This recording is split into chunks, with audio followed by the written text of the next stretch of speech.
Hola amigos, saludos, ¿qué tal? Buenas noches para quienes están en tiempo real con nosotros, buenos días, buenas tardes para quienes estarán en diferido. Una realización de Castro Guerrero Producciones en la zona sur del departamento del Huila para Fusagasugá Noticias, periódico digital en el centro del país. Doctor Nicolás Gómez, gusto saludarlo. ¿En dónde está? Buenas noches. Alejandro, un abrazo, Dios te bendiga. Estoy en este momento pisando tierras de Florencia, Caquetá. Ya acabamos de bajar del avión con todo el equipo de trabajo a unas muy buenas reuniones en esta hermosa ciudad. La Puerta de Oro del Amazonas. ¿Qué tal el viaje? ¿Vía Satena desde Bogotá? Sí, bueno, estuvo bueno, pues le da uno un poquito de miedo volar, pero bueno, ahí estamos en toda la ejecución de poder estructurar bien las tareas. ¿Cómo va la campaña, doctor Nicolás Gómez, candidato al Senado de la República, Cambio Radical número 10? Bueno, va muy bien, la siento estructurada, la gente con dinero, con un mensaje claro de recuperar la confianza en las instituciones a partir de los territorios, a partir de entender que es en la paz territorial donde podemos encontrar pues, posibilidades para nuestra nación. Y pues a partir de eso, a partir de esa labor, pues obviamente hemos logrado estructurar un buen equipo nacional en 14 departamentos a través nuestro, el letrero de Florencia Caquetá. Sí, ¿y de la mano de quién llega al departamento del Caquetá, doctor Gómez? Amigos míos y en particular el diputado de Cambio Radical, Gilbert, que es un querido diputado, y la alcaldesa de Doncello, de igual manera, un liderazgo bueno y vicioso, y acá pues además de eso, el senador Abraham ya hizo un trabajo importante que nos lo ha legado y que es parte de su compromiso y labor. Está concretamente, pues obviamente él le fue muy bien en la anterior elección acá y pues bueno, aquí hay un equipo bien interesante, Alejandro. Doctor Nicolás Gómez, viene para Pitalito Huila. Ahí vemos la publicidad que está adelantando el equipo del representante Julio César Triana. ¿Cuándo va a estar en Pitalito y cuál es su compromiso con el departamento del Huila? Bueno, hoy jueves me quedo acá en Florencia. De aquí, hoy, mañana tengo todo el día trabajo en Florencia y posteriormente el sábado muy temprano estaremos en Garzón y después saltaremos a Pitalito a unas jornadas de trabajo y de dedicación comunal. Sí, señor. ¿Y cuál es el compromiso suyo con territorios como el Huila, como el Caquetá y los demás departamentos, a sabiendas que su candidatura nace en Cundinamarca en el nuevo liderazgo, luego de un proceso bien interesante suyo y un paso por la Asamblea Departamental de Cundinamarca con muchos réditos sociales, económicos y demás en favor del Departamento de Cundinamarca? Ahora trasciende a nivel nacional su aspiración al Senado de la República. No, pues precisamente es por ahí donde uno puede encontrar las ventanas de oportunidad, Alejandro. Nosotros tenemos pues experiencia con el trabajo de las juntas de acción comunal, con el trabajo con la agencia de comercialización de Cundinamarca. Creemos que el Estado debe intervenir de esa manera en la economía y creemos que se recupera el territorio es a partir de esa cohesión social. Así que pues eso es lo que pueden esperar de mí, eso es lo que he venido hablando, eso es lo que he venido desarrollando y sobre todo también una actitud territorial, no ir solo por los votos, sino estar pendiente del territorio. Obviamente aquí hay tareas importantísimas de conectividad vial, ¿no? Tareas importantísimas de seguridad alimentaria, tareas importantísimas en materia de recuperar la confianza pues desde la institucionalidad y desde la seguridad, pero en particular creo que lo que nosotros desde Cundinamarca podemos contarle al país es que la paz y la confianza se recupera cuando uno empodera a los organismos de acción comunal desde el territorio y creo que eso va a ser una bandera para lo que viene. Sí, frente a las reformas sociales del gobierno del cambio, ¿cuál es la postura de ustedes como aspirantes de cambio radical? Pues habida cuentas que en este gobierno han sido totalmente contrarios a las políticas que ha presentado el gobierno de Gustavo Petro. ¿Ustedes son enemigos de las reformas sociales? No, en lo absoluto. Es que yo creo que lo que primero hay que cambiar en la democracia es precisamente eso. La democracia no puede tener enemigos, la democracia tiene que tener contradicciones y tiene que tener posturas para que se vaya construyendo entre todos una verdad y una solidez, pero pues no puede ser que unos están a favor, a ultranza de las reformas porque sí, y que no son enemigos. Entonces, partiendo de eso, pues nosotros, por lo menos el suscrito, tiene una vocación reformista claramente importante para las reformas que sean sostenibles, sustentables y necesarias en lo social. Sin lugar a dudas, el país siempre tiene que irse construyendo, siempre hay que hacer reformas, siempre, todo el tiempo hay que ir estructurando que las decisiones que tomamos en sociedad pues sean mejor. Pues obviamente tenemos que mejorar nuestra dignidad laboral, tenemos que mejorar nuestra dignidad en prestación de materia de salud, tenemos que mejorar todo nuestro proceso y sostenibilidad desde el punto de vista de las pensiones, pero con sostenibilidad y sobre todo que no estén amparadas en el mero populismo, sino más bien que descansen en las posibilidades y las necesidades del país, siempre pues poniendo en el centro de la atención, como debe ser en un Estado social de derecho, la dignidad humana. Sí, señor. ¿Qué lectura le merece lo que está ocurriendo hoy tras esa decisión del CNE, del señor Cepeda Castro? Toda esta circunstancia, Fajardo dijo hoy que tampoco pues, va a consulta, que se va solo a primera vuelta. Ese fraccionamiento tanto del centro como de la izquierda, de la derecha, tanta opinión, tanto escándalo del gobierno del cambio, de presuntos hechos de corrupción. ¿Qué lectura le merece políticamente lo que está ocurriendo hoy en el país a Nicolás Gómez, aspirante al Senado de la República? La primera es que pues, no puede ser que toda decisión judicial, y en este caso administrativa también me considero, pues quede en entredicho y quede en desconocimiento simplemente porque no es favorable. Esto tiene que cambiar entre nosotros, o sea, nosotros como colombianos tenemos que entender que hay instituciones que se pronuncian y que hay instancias en que se reían. Entonces, pues, si no están de acuerdo con la decisión, pues hay que interponer los recursos respectivos y dentro de ese marco, pues revisar qué alternativa finalmente van a tener. Si no, ahí está la primera vuelta, si no, ahí está el mecanismo de definición de legitimidad, que es precisamente esas rondas de elección que contempla la Constitución. Entonces, pues lo demás me parece show, me parece mediático y me parece propio de, de quien utiliza el populismo como elemento y arma principal para comunicar. Sí, de todo ese ramillete de aspirantes a la presidencia, como aún su partido no ha tomado partido, ¿quién es el que más le gusta hoy a Nicolás Gómez?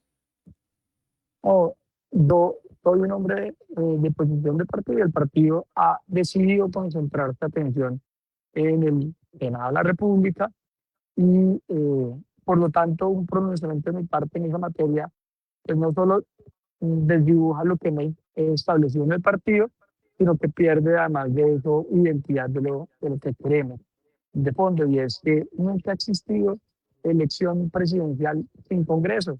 Yo cada vez que me preguntan de la presidencia, pues digo eso precisamente. Nunca ha habido presidente sin Congreso. Pareciera lógico, pero es profundamente importante. Dejemos que se decante el Congreso de la República, por eso su elección es antes y por eso su momento electoral está contemplado constitucionalmente antes de la primera vuelta, para que vaya decantándose en esa formulación institucional las posturas de los partidos. En mi caso, el partido está haciendo lo que me gusta, es concentrar su labor en esa fuerza, en estructurar unos senados bien denotados y de ahí en adelante tomar decisiones. Ya intermediarán entre esto, pues obviamente las consultas que finalmente se llegan a estructurar y el 9 de marzo pues es un nuevo país, es un nuevo escenario político y ese día tomaremos decisión como colectividad. Y pues naturalmente a mí me gusta que eso sí sería diferente. A mí me gusta la seguridad, me gusta sin lugar a dudas la seriedad institucional, me gusta sin lugar a dudas la dignidad del ser humano, me gusta el fortalecimiento de la participación ciudadana y debe haber formas para que alguien congregue esas tesis y alguien congregue esos valores institucionales y los haga brillar como debe ser en una democracia. Ese día, con la ayuda de Dios, estaremos tomando la decisión ya como congresistas elegidos. Correcto. Y frente a lo que nos molesta a muchos colombianos ya mayores de 50 años, que son la polarización y la corrupción, ¿tiene propuestas usted para combatir desde el Congreso de la República, si Dios le permite ser senador, ese fenómeno que nos tiene fregados hace mucho tiempo, la corrupción? Bueno, primero la primera, hablemos de la primera que usted la pone en consideración, la polarización, que yo creo, repito, es el cáncer de la democracia actual, no solo la de Colombia, sino de las democracias actuales. Y para bajarle a eso, pues no hay una fórmula mágica, más bien ahí es una conducta que permite limitarla, que precisamente desescalar eh, el lenguaje. Ya, a partir del lenguaje arrancan los problemas. Cuando ya no contemplo que quien piensa diferente a mí es mi enemigo, sino más bien mi contendor, ahí comienza a haber una mejor conducta. Y el Congreso, en particular el Senado de la República, pues tiene que dar ejemplo, tiene que generar opinión precisamente en torno a eso y sobre todo tiene que de alguna manera orientar el discurso público. Eso es lo que tiene que ver con la polarización. Para que haya menos polarización, pues deben haber posiciones profundas, no retóricas, no solamente narrativas, sino profundidad en los debates. Segundo, frente al tema de la corrupción, pues hay muchas formas como se han venido combatiendo. La primera, la más fácil, como siempre, es con populismo legislativo. Precisamente, populismo legislativo. Entonces, la más fácil es decir que haya más cárcel, la más fácil es decir que haya más controles, pero yo creo que en últimas eso ha fallado. Lo que creo que debe haber es una revisión profunda del ser y el componente ético de la moralidad pública en la actuación administrativa. Y en eso creo que tenemos que robustecer el papel de entidades o de órganos importantes como la Contraloría, como la Procuraduría, como los procesos previos a la corrupción, es decir, los componentes de prevención y control, no solo de control, sino de prevención, que creo que hay una labor importante, y meternos en una discusión ética de los recursos públicos. La transparencia se da siempre cuando existe control y cuando existe revisión. Y sobre todo es un tema de actitud. Esto no se trata de que unos son corruptos y otros no. Aquí ya queda súper probado que no es un tema de la derecha, que no es un tema de la izquierda, es un tema de actitud humana, el tema de la corrupción. Entonces, en las dos circunstancias, tanto en el populismo como en la corrupción, lo que medía es un criterio ético y un criterio ético que tienen que ser manejados socialmente, no solo legislativamente. Candidato, al cierre dos preguntas para respuestas cortas. ¿Sí o no a la Asamblea Nacional Constituyente que propone el gobierno del cambio?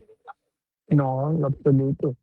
Creo que tenemos una constitución demasiado garantista, demasiado buena, demasiado, eh, mm, digamos, motivadora de derechos, protectora de derechos, que tiene en el centro la dignidad humana. Segundo, que tiene elementos importantísimos como la tutela que las garantiza. Tercero, tiene un arquetipo importante de lo que debe ser.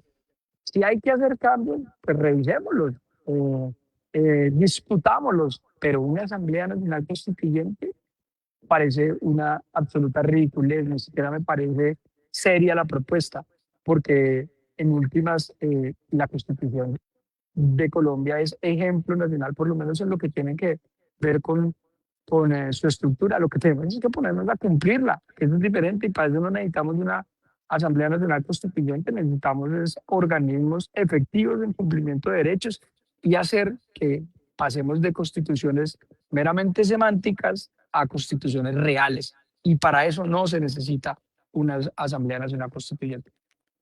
Las organizaciones basadas en fe deberían tributarle al Estado? Las organizaciones, perdón. ¿Las iglesias deberían tributar al Estado?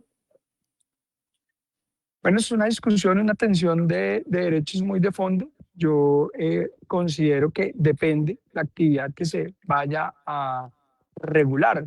La fe por sí misma pues no debería generar tributo. Hay algunas actividades derivadas de la fe que requerirían revisión en torno a los procesos de estructuración económica. Es decir, la fe en sí misma no debería ser criterio para grabar a una persona, para grabar una actividad, pero hay actividades que producen fe, que generan recursos que deberían tener una grabación de recursos. Sí. Eutanasia, ¿sí o no? Yo creo en la dignidad humana y por lo tanto creo que sí. Depende, solo que eso no puede ser objeto de una respuesta tan categórica. Yo creo que es una invitación también a ustedes, los periodistas, con el respeto y el cariño, de que eso no se resuelve en una respuesta de sí o no para poner en consideración una postura política. La eutanasia sí depende, pietística, la eutanasia en ciertas circunstancias, en la evaluación del contexto. Yo creo en la dignidad humana y pues naturalmente considero que una de esas posturas es definir los conceptos de vida. Doctor Gómez, muchas gracias. Bienvenido al sur del país y que tenga una extraordinaria estadía en el vecino departamento de Caquetá. Bienvenido aquí a Pitalito este fin de semana y a Garzón también. Gracias, Alejandro. Un abrazo, Dios los bendiga y bueno, aquí estaremos, repito, con amor y dedicación. Y Alejo, yo creo mucho en que en verdad la paz se construye desde el territorio. Una gran dificultad que ha pasado en el país es nuestro carácter centralista, de decisiones centralistas y de populismo en las regiones.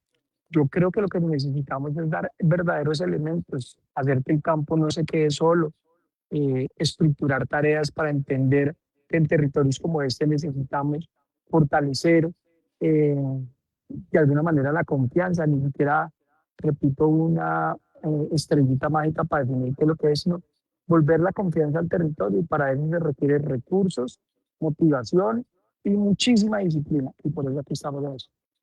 Sí, es decir, que está de acuerdo con la descentralización, de que los estados Absolutamente. territoriales tengan posibilidad de manejar recursos y autonomía. Absolutamente, Alejo, es que es la mejor forma de estructurar decisiones, porque entre más usted reduzca, o más bien no reduzca, sino usted más lleve la decisión al caso en concreto, pues va a tener mucho más acierto en las decisiones. Es así de simple. Si usted tiene una gran empresa y una parte de su empresa tiene una afectación, no hay nadie que conozca mejor la decisión que los que están ahí en esa partecita de la empresa. Ya habrán otras decisiones que son de carácter nacional, pero al final del día nadie conoce mejor las decisiones y la certeza de las mismas que los territorios. Lo que pasa es que se tiene satanizado, entendiendo que los territorios son corruptos, como si en lo nacional no hubiese corrupción, y yo creo que eso tiene que cambiar. Yo creo que eso tiene que transformarse y darse cuenta que en el territorio, si se da competencias, pero se da además recursos y se da posibilidades, seguramente los aciertos son mucho mayores. Ahí acaba de anunciar en las últimas 72 horas el presidente Petro otro recorte al erario en 16 billones. Van tres recostes que ascenderían a 48 billones de pesos del presupuesto general de la nación y las más afectadas son las alcaldías y las gobernaciones. Difícil, muy difícil así, de verdad gobernar así es muy complejo desde el centralismo absoluto, el centralismo que es paquidérmico. Yo en verdad creo que lo que más necesita este país es agilidad. Hay una pregunta bien interesante de si creía o no en la convocatoria a la Asamblea Nacional Constituyente. Esa es la respuesta, o sea, que necesitamos estar discutiendo una carta de derechos tan prolija y tan juiciosa como la que tenemos. No deberíamos estar discutiendo cómo vamos a llevar plata a los territorios, cómo vamos a llevar carreteras, cómo vamos a unir para llevar hospitales, eso es lo que nos debe preocupar. Lo demás me parece supremamente egocéntrico para tomar posturas y sobre todo me parece absolutamente insustancial para la vida de verdad. Doctor Nicolás Gómez, muchas gracias. Buenas noches, muy amable. Muchas gracias.